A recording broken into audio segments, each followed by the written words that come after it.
नमस्कार, सत श्री अकाल, आदाब। इन फोकस में आपका स्वागत है। मार्च महीने के आखिरी दिन नई शुरुआत लेके आते हैं। हिंदू नववर्ष की शुरुआत हुई 30 मार्च से। 31 मार्च को देश ने रमजानुल मुबारक के बाद ईद उल फित्र मनाई, लेकिन मार्च खत्म होते ही कई और शुरुआत होती हैं। चूंकि 1 अप्रैल से नया फाइनेंशियल ईयर शुरू होता है। फाइनेंशियल ईयर की शुरुआत से कैलकुलेटर निकलते हैं। लोग हिसाब लगाने लगते हैं कि खर्च और टैक्स कितना होगा, साल के आखिर में कितनी होगी बचत और साल भर कितनी लगेगी चपत। आइए अगले 12 महीनों के लिए 12 बड़ी खबरें बताते हैं आपको। गौर से देखिएगा कि नया महीना यानी अप्रैल अपने साथ क्या क्या बदलाव लेके आया है। आप जिसके साथ हैं, मैं हूं राहुल श्रीवास्तव। सबसे पहले खबर सीनियर सिटीजन यानी वरिष्ठ नागरिकों के लिए। एक खुशखबरी से शुरुआत करते हैं। देश में सरकारी मानकों के हिसाब से 60 साल या उससे अधिक आयु वालों को वरिष्ठ नागरिक माना जाता है। इस अप्रैल से वरिष्ठ नागरिकों को बैंक और पोस्ट ऑफिस में जो उनके अकाउंट हैं, उन पर ब्याज के रूप में होने वाली कमाई पर जो टैक्स की छूट पहले 50,000 होती थी, वो बढ़ा करके 1 लाख रुपए किया है। यानी अब ब्याज की इनकम पर वरिष्ठ नागरिकों को 1 लाख रुपए यानी सीनियर सिटीजन को 1 लाख रुपए तक की राहत मिलेगी। उससे ऊपर की आमदनी पर टैक्स स्लैब के हिसाब से कर देना होगा। दूसरी खबर पे आते हैं, जो कि है यूनिफाइड पेंशन स्कीम। ये स्कीम जो है वो सेंट्रल गवर्नमेंट के एम्प्लॉयज के लिए है। केंद्रीय कर्मचारियों के लिए सरकार ने यूनिफाइड पेंशन स्कीम जो घोषणा की थी, वो शुरू हो गई साहब। नेशनल पेंशन स्कीम एनपीएस के तहत आने वाले केंद्रीय कर्मचारी अब यूनाइटेड पेंशन स्कीम यानी यूपीएस का फायदा ले सकते हैं। क्या है इस स्कीम में जुड़ने के फायदे, आइए देखते हैं। इस स्कीम में कम से कम 25 साल की सर्विस वाले केंद्र सरकार के कर्मचारी अपने अंतिम 12 महीनों के औसत मूल वेतन यानी एवरेज बेसिक इनकम के 50% के करीब बराबर पेंशन के लिए पात्र होंगे यानी एलिजिबल होंगे। इसमें एक मिनिमम यानी न्यूनतम गारंटी भी है, जिसके तहत पेंशन 10,000 रुपए महीना उन्हें मिलेगी। इसका एक बड़ा राजनीतिक कारण भी है। न्यू पेंशन स्कीम के विरोध में तमाम राज्यों में ओल्ड पेंशन स्कीम वापस लाए जाने की मांग हुई थी। हिमाचल जैसे राज्यों में विधानसभा चुनावों में कांग्रेस ने वायदा किया कि ओपीएस लागू की जाएगी और चुनाव जीत गई। इसीलिए बीजेपी ने रीथिंक किया और ये नई स्कीम को लेकर के आई है। यूनिफाइड पेंशन स्कीम जो है वो पुरानी पेंशन स्कीम यानी ओपीएस और नई pension scheme new pension scheme को लेकर के जो केंद्र सरकार और के जो कर्मचारी थे, उनकी अलग अलग मांगें थी। उसमें के बीच में एक बैलेंसिंग एक्ट है। यूपीएस के तहत कर्मचारी अपनी सैलरी का 10% योगदान देंगे, 10% कॉन्ट्रीब्यूशन, जबकि सरकार 18.5% का योगदान करेगी। एनपीएस में सरकार 14% देती थी। मौजूदा एनपीएस के तहत आने वाले कर्मचारी यूपीएस चुन सकते हैं या एनपीएस में ही रह सकते हैं। दूसरी अच्छी खबर है, लो इनकम नो टैक्स। वित्त मंत्री निर्मला सीतारमण ने कई सालों से चल रहे मिडिल क्लास के दर्द पर मरहम लगाया अपने बजट में और इनकम टैक्स को लेकर के एक बड़ी राहत दी। न्यू टैक्स रिजीम के तहत अब 12 लाख रुपए तक की इनकम पर कोई टैक्स नहीं लगेगा। यह शुरू हो गई आज से। नौकरी पेशा लोगों के लिए 75,000 के स्टैंडर्ड डिडक्शन के साथ यह छूट 12.75 लाख रुपए हो जाएगी। यानी न्यू टैक्स रिजीम के स्लैब में भी बदलाव किया गया है। पुरानी टैक्स रिजीम में कोई बदलाव नहीं किया गया। यानी एक नजरिए से सरकार इशारा कर रही है कि पुराना टैक्स रिजीम जिसमें लोग तमाम रिबेट क्लेम करते थे, मेडी क्लेम, एलआईसी, हाउसिंग, उसे छोड़ करके न्यू टैक्स रिजीम में चले आए, वो ज्यादा फायदेमंद सौदा होगी। एक खबर यह है कि जो महिला सम्मान स्कीम थी, ये फ्लैगशिप स्कीम थी सरकार की, महिलाओं का जो एंटरप्रेन्योरियल स्किल्स है उसको प्रमोट करने के लिए। यह स्कीम बंद हो गई साहब। सरकार महिलाओं के लिए एक खास इन्वेस्टमेंट स्कीम महिला सम्मान सेविंग सर्टिफिकेट चला रही थी। महिला सम्मान बचत पत्र केंद्र सरकार की एक छोटी बचत यानी स्मॉल सेविंग योजना थी। इस योजना के माध्यम से महिलाओं के नाम से निवेश किया जा सकता था, जिस पर सरकार की ओर से अच्छा ब्याज मिलता था। यह स्कीम अब बंद हो गई है। 1 अप्रैल 2023 को शुरू हुई स्कीम की जो डेडलाइन थी वो पहले से ही मार्च 2025 थी, ऐसा नहीं है कि बंद होना था। अगला आइटम 1 अप्रैल से बदलाव का। अगर आप न्यू फाइनेंशियल ईयर में नई कार खरीदने का मीठा मीठा सपना बना रहे थे तो खबर बहुत अच्छी नहीं है। मारुति सुजुकी, टाटा मोटर्स, किया इंडिया, ह्यूंडई इंडिया और होंडा कार्स ने आज से अपनी गाड़ियों की कीमतें बढ़ा दी हैं। मारुति सुजुकी इंडिया देश में सबसे ज्यादा कारें बेचती है। अब यह कंपनी अपनी सभी कारों की कीमत यानी इस महीने से 4% तक बढ़ाने वाली है। टाटा मोटर्स भी अपनी कारों की कीमत बढ़ाने की तैयारी में है। कंपनी इलेक्ट्रिक गाड़ियां समेत अपनी सभी यात्री गाड़ियों की कीमत अप्रैल 2025 से बढ़ा देगी। अब आइटम नंबर 6, ये यूपीआई से संबंधित है। कोविड पैंडेमिक के बाद से डिजिटल पेमेंट का देश में नया दौर चला। 2016 से हो रहा था ये, लेकिन 2020 के बाद से रवानी आई। इस समय यूनिफाइड पेमेंट्स इंटरफेस यानी यूपीआई के करीब 40 करोड़ एक्टिव यूजर्स हैं। एनपीसीआई का डेटा बताता है कि 2024 में 172 बिलियन ट्रांजैक्शंस प्रोसेस हुई, जिनकी वैल्यू थी 247 ट्रिलियन, यानी इतना बिजनेस और ट्रांजैक्शन हुआ यूपीआई के जरिए।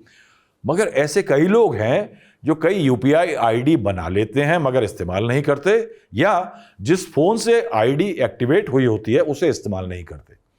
अगर आप ऐसा करते हैं तो नोट करें, अगर आप यूनिफाइड पेमेंट इंटरफेस यानी यूपीआई से ट्रांजैक्शन करते हैं और बैंक से लिंक्ड आपका मोबाइल नंबर लंबे समय से इनएक्टिव है तो आपको पेमेंट करने में परेशानी हो सकती है, क्योंकि अब इस 1 अप्रैल से यूपीआई पेमेंट सर्विस से जुड़ा नया नियम लागू होने वाला है। इसमें बैंक अकाउंट से जुड़े ऐसे मोबाइल नंबर जो लंबे समय से एक्टिव नहीं है या जिन्हें बंद होने के बाद फिर से एक्टिव कराया गया, उन्हें यूपीआई सिस्टम से हटा दिया जाएगा। Item number 7, capital gain tax ULIP पे, unit linked insurance plan, ULIP जो होता है, उसमें निवेश करने वालों के लिए सरकार ने एक महत्वपूर्ण कदम उठाया है। अब यदि किसी व्यक्ति का यूलिप प्रीमियम प्रति वर्ष 2.5 लाख से अधिक का है, यानी आम नागरिकों के लिए नहीं है, 2.5 लाख से अधिक का प्रीमियम है, तो उसे एक कैपिटल एसेट माना जाएगा और ऐसे यूलिप को भुनाने से होने वाली किसी भी इनकम या फायदे पर कैपिटल गेन टैक्स लागू होगा। अब सरकार का तर्क है कि उच्च प्रीमियम वाले यूलिप उत्पादों का बड़ा हिस्सा शेयर बाजार में निवेश किया जाता है और इसीलिए इसे पारंपरिक इंश्योरेंस की तरह टैक्स छूट नहीं दी जा सकती। यदि इन्वेस्टमेंट को 12 महीने से अधिक समय तक रखा जाता है तो इस पर long term capital gain tax यानी एलटीसीजी के रूप में 12.5% टैक्स लगेगा। यदि इसे 12 महीने से कम समय तक रखा जाता है तो इस पर शॉर्ट टर्म कैपिटल गेन यानी एसटीसीजी के रूप में 20% टैक्स लगेगा, यानी थोड़ा लंबे समय तक रखने में फायदा है। अब आइटम नंबर 8, मिनिमम बैलेंस बैंकों में और एटीएम के रूल। बदलाव हो गया साहब, इसको जरूर देखिएगा। बैंक में मिनिमम बैलेंस से जुड़े कई नियमों में बदलाव हुए हैं और इन पर ध्यान देना जरूरी है। देश के बड़े बैंक जैसे SBI, Punjab national bank, Canara bank और कुछ अन्य बैंकों ने मिनिमम बैलेंस से जुड़े कई नियमों में बदलाव किया है।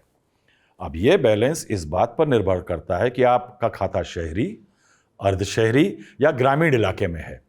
तो ये बैलेंस पर अगर आपका कम है तो जुर्माना जो तय होगा वो इस बेसिस पर होगा। तो अब बैंक के उपभोक्ताओं को शहरी, अर्धशहरी और ग्रामीण इलाकों के आधार पर अपने बैंक खाते में अलग अलग न्यूनतम बैलेंस मेंटेन करना होगा।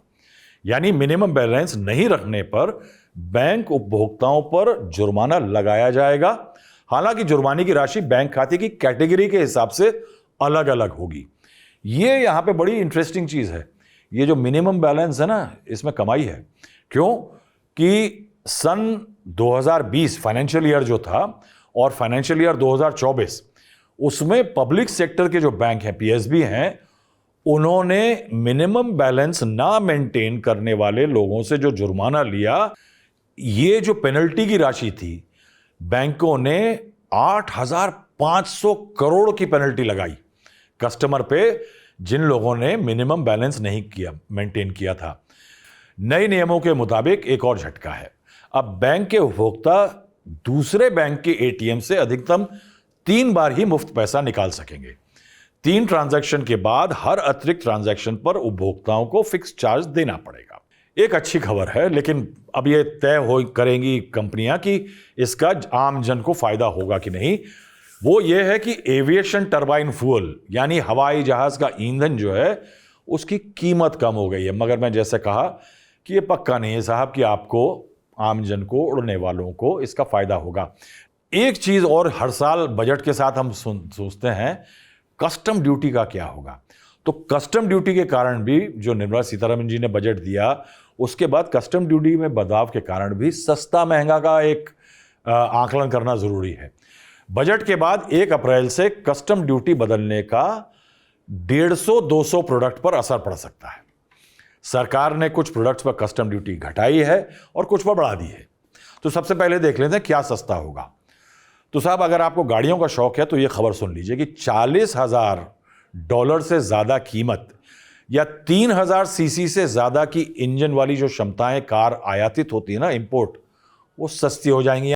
दूसरी है सीबीयू यूनिट यानी कंप्लीटली बिल्ट अप यूनिट में जो मोटरसाइकिल आती थी हाई परफॉर्मेंस, जिनका आजकल सड़कों पर लड़कों को बहुत है चलाने का, जिनकी इंजन क्षमता 1600 सीसी से अधिक नहीं है, वो सस्ती हो जाएंगी।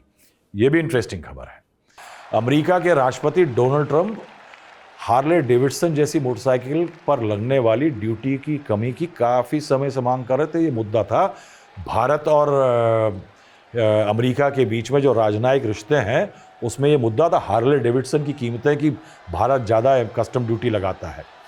इसके अलावा 36 लाइफ सेविंग दवाओं से कस्टम ड्यूटी हटाने से क्रिटिकल ट्रीटमेंट की कॉस्ट कम हो जाएगी। ये अच्छी खबर है आमजन के लिए। मोबाइल फोन की बैटरी प्रोडक्शन के लिए 28 कैपिटल गुड्स को कस्टम ड्यूटी से छूट दी गई है, क्योंकि ये जो बैटरीज आती हैं ये महंगी है। अब कड़वी खबर दे देता हूं, क्या होगा महंगा। आयातित यानी इंपोर्टेड जूते, आयातित नौकाएं और जहाज, स्मार्ट मीटर, सौर सेल, आयातित मोमबत्तियां, PVC flex films, PVC flex sheets, PVC flex banner, knitting process से बना कपड़ा, एलसीडी एलईडी टीवी महंगे हो जाएंगे साहब। अब अगली, विदेश में पढ़ाई पर टैक्स में राहत है साहब। विदेश में पढ़ाई के लिए 10 लाख रुपए तक भेजने पर टैक्स नहीं होगा। Tax collected at source TCS की लिमिट अब 7 लाख रुपए से बढ़ाकर 10 लाख रुपए हो गई है। एक खबर और है, जो कमर्शियल सिलेंडर है गैस का, बड़ा वाला सिलेंडर जो होता है एलपीजी का, उस पर रेट कट हुआ है। 1 अप्रैल से 19 किलो वाला जो कमर्शियल सिलेंडर 44.5 रुपए की गिरावट हुई है। हाँ, एक बात याद दिला दूं कि 14.2 केजी यानी आपका और हमारा घरेलू गैस सिलेंडर, उसकी कीमतों में कोई बदलाव नहीं है। देखना यह होगा कि आपका जो फेवरेट रेस्टोरेंट है ना, जो कमर्शियल सिलेंडर का इस्तेमाल करता है, वो इन कीमतों के सिलेंडर की कीमत कम होने पे आपकी फेवरेट डिश की कीमत कम करता है कि नहीं। अगली बार पूछ लीजिएगा, जाइएगा मैनेजर से कि साहब सिलेंडर सस्ता हो गया, कुछ दाम कम करेंगे कि नहीं। तो ये थे 12 फैसले जो 1 अप्रैल से अगले 12 महीने आपकी रोजमर्रा की जिंदगी पर असर डालेंगे। आप बताइएगा कि सरकार के इन फैसलों से आप कितने नफे या कितने नुकसान में रहे। हम दुआ करते हैं कि आप खूब कमाएं, ईमानदारी से टैक्स चुकाएं और आपकी मेहनत मुल्क को और आगे ले जाए। आज के लिए इतना ही। बहुत बहुत शुक्रिया।